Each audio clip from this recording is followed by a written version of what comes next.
പള്ളിന്ന് അച്ഛൻ വിളിക്കുന്നു. Hello hello, Isho മിശിഹായ്ക്ക് സ്തുതിയായിരിക്കട്ടെ അച്ചോ. എനി ടൈം സ്തുതിയായിരിക്കട്ടെ. സൂസമ്മോ, ഓ എന്തൊക്കെയായി നിങ്ങളുടെ ക്രിസ്മസ് ആഘോഷങ്ങളൊക്കെ? ഞാനും കുര്യച്ചായനും കൂടെ ട്രീ ഒക്കെ അലങ്കരിച്ച് തുടങ്ങി അച്ചോ. കുരിയച്ചനോടെ ഉണ്ടല്ലേ? ആ സത്യം പറഞ്ഞാൽ കുരിയച്ചനും സൂസമ്മയും ഈ ഇടവകയിലെ മാതൃകാ ദമ്പതികളല്ലയോ? നിങ്ങൾ രണ്ടാളും കൂടി പള്ളിയിൽ കുർബാന കൊള്ളാൻ വന്നിട്ട് തിരിഞ്ഞ് പള്ളിമുറ്റത്തൂടെ മുട്ടി ഉരുപ്പി പോകുന്നത് കാണാൻ തന്നെ ഒരു കുളിർമയാ. ഓ അതൊക്കെ പണ്ടല്ലേ അച്ചോ, ഇപ്പൊ അധികം അങ്ങ് മുട്ടി ഉരുമാറൊന്നും ഇല്ല. ആ വേണ്ട വേണ്ട വേണ്ട, അവന് KSCB-യിൽ ജോലിയുള്ളതല്ലേ, ഒരുപാട് മുട്ടിയരിപ്പിയല്ലേ ചിലപ്പോ ഷോക്ക് അടിക്കും. പിന്നെ ഞാൻ ഇന്ന് അങ്ങോട്ട് വരുന്നുണ്ട് ഒരു ചെറിയ കാര്യത്തിനാ. പിരിവിനായിരിക്കും, അല്ല അഭിനന്ദന.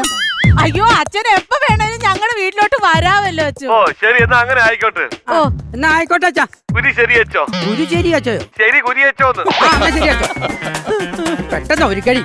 അയ്യോ അച്ഛൻ ചോദിച്ച കേട്ടില്ലേ, എങ്ങനെ ഒരുക്കങ്ങളൊക്കെ ഒരുങ്ങാനാ?